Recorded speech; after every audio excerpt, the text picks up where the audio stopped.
आइए मुंशी प्रेमचंद जी की एक और कहानी सुनते हैं, जिसका शीर्षक है परीक्षा। जब रियासत देवगढ़ के दीवान सरदार सुजान सिंह बूढ़े हुए तो उन्हें परमात्मा की याद आई। जाकर महाराज से विनय की कि दीनबंधु दास ने श्रीमान की सेवा 40 साल तक की, अब मेरी अवस्था भी ढल गई, राजकाज संभालने की शक्ति नहीं रही, कहीं भूल चूक हो जाए तो बुढ़ापे में दाग लगे, सारी जिंदगी की नेक नामी मिट्टी में मिल जाए। राजा साहब अपने अनुभवशील नीति कुशल दीवान का बड़ा आदर करते थे। बहुत समझाया, लेकिन जब दीवान साहब ने न माना तो हार कर उसकी प्रार्थना स्वीकार कर ली, पर शर्त यह लगा दी कि रियासत के लिए नया दीवान आपको ही खोज कर लाना पड़ेगा। दूसरे दिन देश के प्रसिद्ध पत्रों में यह विज्ञापन निकला कि देवगढ़ के लिए एक सुयोग्य दीवान की जरूरत है। जो सज्जन अपने को इस पद के योग्य समझें, वे वर्तमान सरदार सुजान सिंह की सेवा में उपस्थित हो जाएं। ये जरूरत नहीं कि वो ग्रेजुएट हों, मगर हृष्ट पुष्ट होना आवश्यक है। मंदाग्नि के मरीज को यहाँ तक कष्ट उठाने की कोई ज़रूरत नहीं। 1 महीने तक उम्मीदवारों के रहन सहन आचार विचार की देखभाल की जाएगी। विद्या का कम परंतु कर्तव्य का अधिक विचार किया जाएगा। जो महाशय इस परीक्षा में पूरे उतरेंगे वे इस उच्च पद पर सुशोभित होंगे। इस विज्ञापन ने सारे मुल्क में तहलका मचा दिया। ऐसा ऊंचा पद और किसी प्रकार की कैद नहीं, केवल नसीब का खेल है। सैकड़ों आदमी अपना अपना भाग्य परखने के लिए चल खड़े हुए। देवगढ़ में नए नए और रंग बिरंगे मनुष्य दिखाई देने लगे। प्रत्येक रेलगाड़ी से उम्मीदवारों का एक मेला सा उतरता। कोई पंजाब से चला आता था, कोई मद्रास से, कोई नए फैशन का प्रेमी, कोई पुरानी सादगी पर मिटा हुआ। पंडितों और मौलवियों को भी अपने भाग्य की परीक्षा करने का अवसर मिल गया। बेचारे सनद के नाम पर रोया करते थे, यहाँ उसकी कोई ज़रूरत ही नहीं थी। रंगीन एमामे, चोगे और नाना प्रकार के अंगरखे और कंटोप देवगढ़ में अपनी सजधज दिखाने लगे। लेकिन सबसे विशेष संख्या ग्रेजुएट्स की थी, क्योंकि सनद की कैद में न होने पर भी सनद से पर्दा तो ढका रहता है। सरदार सुजान सिंह ने इन महानुभावों के आदर सत्कार का बड़ा अच्छा प्रबंध कर दिया था। लोग अपने अपने कमरों में बैठे हुए रोजेदार मुसलमानों की तरह महीने के दिन गिना करते थे। हर एक मनुष्य अपने जीवन को अपनी बुद्धि के अनुसार अच्छे रूप में दिखाने की कोशिश करता था। मिस्टर आ 9 बजे दिन तक सोया करते थे। आजकल वे बगीचे में टहलते हुए उषा का दर्शन करते थे। मिस्टर बा को हुक्का पीने की लत थी। आजकल बहुत रात गए किवाड़ बंद करके अंधेरे में सिगार पीते थे। मिस्टर दा, सा और जा से उनके घरों पर नौकरों के नाक में दम था, लेकिन ये सज्जन आजकल आप और जनाब के बगैर नौकरों से बात नहीं करते थे। महाशय नास्तिक थे, हक्सले के उपासक, मगर आजकल उनकी धर्म निष्ठा देखकर मंदिर के पुजारी को पदच्युत होने की शंका लगी रहती थी। मिस्टर ला को किताब से घृणा थी, परंतु आजकल वे बड़े बड़े ग्रंथ देखने में, पढ़ने में डूबे रहते थे। जिससे बात कीजिए वो नम्रता और सदाचार का देवता बना मालूम होता था। शर्मा जी घड़ी रात से ही वेद मंत्र पढ़ने में लगते थे और मौलवी साहब को नमाज और तलावत के सिवा और कुछ काम ही न था। लोग समझते थे कि 1 महीने का झंझट है, किसी तरह काट लें, कहीं कार्य सिद्ध हो गया फिर कौन पूछता है। लेकिन मनुष्यों का वह बूढ़ा जौहरी आड़ में बैठा हुआ देख रहा था कि इन बगुलों में हंस कहाँ छुपा हुआ है।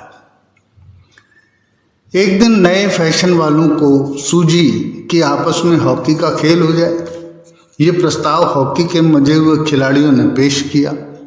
ये भी तो आखिर एक विद्या है, इसे क्यों छिपाए।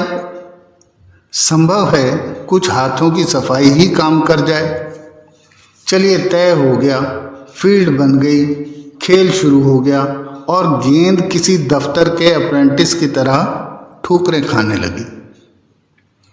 रियासत देवगढ़ में यह खेल बिल्कुल निराली बात थी। पढ़े लिखे भले मानुस लोग शतरंज और ताश जैसे गंभीर खेल खेलते थे। दौड़ कूद के खेल बच्चों के लिए खेल समझे जाते थे। खेल बड़े उत्साह से जारी था। धावे के लोग जब गेंद को लेकर तेजी से उड़ते तो जान पड़ता था कि कोई लहर बढ़ती चली आती थी, लेकिन दूसरी ओर से खिलाड़ी इस बढ़ती हुई लहर को इस तरह रोक लेते थे कि मानो लोहे की दीवार हो। संध्या तक यही धूमधाम रही। लोग पसीने से तरबतर हो गए। खून की गर्मी आंख और चेहरे से झलक रही थी। हांफते हांफते बेदम हो गए, लेकिन हार जीत का निर्णय न हो सका। अंधेरा हो गया था। इस मैदान से जरा दूर हटकर एक नाला था। उस पर कोई पुल न था। पथिकों को नाले में से चलकर आना पड़ता था। खेल अभी बंद ही हुआ था और खिलाड़ी लोग बैठे दम ले रहे थे कि एक किसान अनाज से भरी हुई गाड़ी लिए हुए उस नाले में आया। लेकिन कुछ तो नाले में कीचड़ था और कुछ उसकी चढ़ाई इतनी ऊंची थी कि गाड़ी ऊपर न चढ़ सकती थी। वह कभी बैलों को ललकारता, कभी पहिए को हाथ से ढकेलता, लेकिन बोझ अधिक था और बैल कमजोर।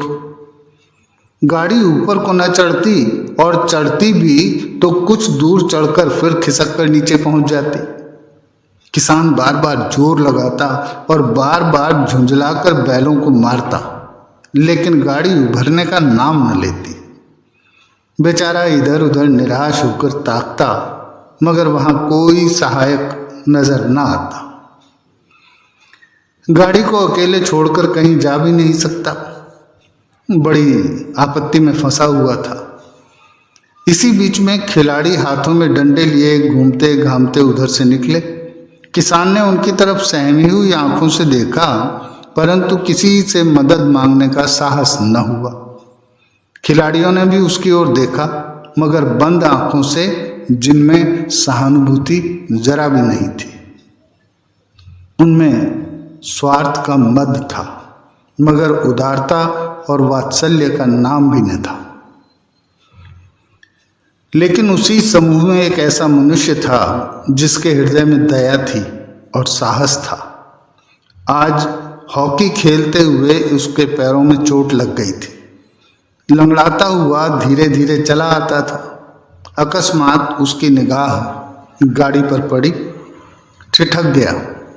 उसे किसान की सूरत देखते ही सब बातें ज्ञात हो गईं। डंडा एक किनारे रख दिया, कोट उतार डाला और किसान के पास जाकर बोला, मैं तुम्हारी गाड़ी निकाल दूं? किसान ने देखा एक गठे हुए बदन का लंबा आदमी सामने खड़ा है। झुककर बोला, हुजूर, मैं आपसे कैसे कह दूं? युवक ने कहा, मालूम होता है तुम यहाँ बड़ी देर से फंसे हो। अच्छा, तुम गाड़ी पर जाकर बैलों को साधो, मैं पहिए को ढकेलता हूं, अभी गाड़ी ऊपर चढ़ जाएगी। किसान गाड़ी पर जा बैठा। युवक ने पहियों को जोर लगाकर उकसाया। कीचड़ बहुत ज्यादा था। वह घुटने तक जमीन में गड़ गया, लेकिन हिम्मत नहीं हारी। उसने फिर जोर किया उधर किसान ने बैलों को ललकारा। बैल को सहारा मिला, हिम्मत बंध गई। उन्होंने कंधे झुकाकर एक बार जोर किया तो गाड़ी नाले के ऊपर थी। किसान युवक के सामने हाथ जोड़कर खड़ा हो गया। बोला, महाराज, आपने आज मुझे उबार लिया, नहीं तो सारी रात मुझे यहीं बैठना पड़ता। युवक ने हंसकर कहा, अब मुझे कुछ इनाम देते हो? किसान ने गंभीर भाव से कहा, नारायण चाहेंगे तो दीवानी आप ही को मिलेगी। युवक ने किसान की तरफ गौर से देखा। उसके मन में एक संदेह हुआ, क्या यह सुजान सिंह तो नहीं? आवाज मिलती है, चेहरा मोहरा भी वही।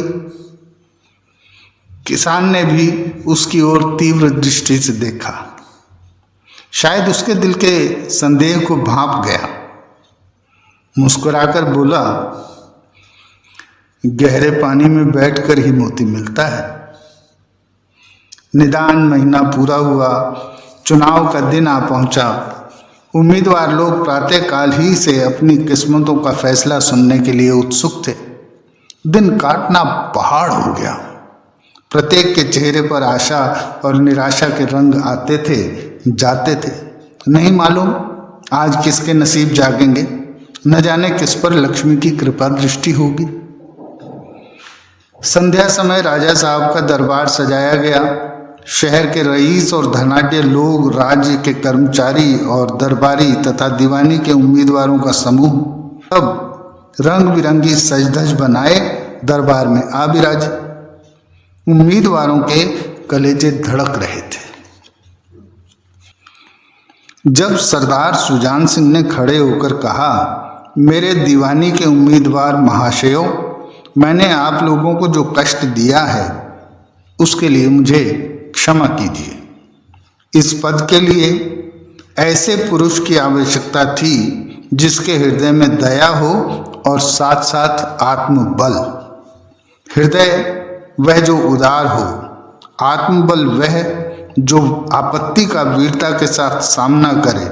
और इस रियासत के सौभाग्य से हमें ऐसा पुरुष मिल गया।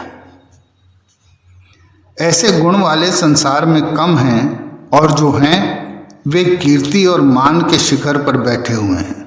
उन तक हमारी पहुंच नहीं है। मैं रियासत को पंडित जानकी नाथ सा दीवान पाने पर बधाई देता हूं। रियासत के कर्मचारियों और रईसों ने जानकी नाथ की तरफ देखा। उम्मीदवार दल की आंखें उधर उठीं, मगर उन आंखों में सत्कार था, इन आंखों में ईर्ष्या।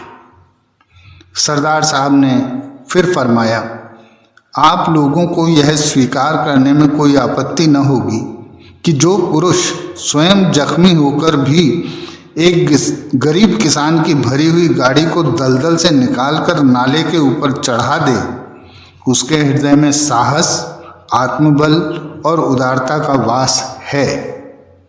ऐसा आदमी गरीबों को कभी न सताएगा। उसका संकल्प दृढ़ है जो उसके चित्त को स्थिर रखेगा।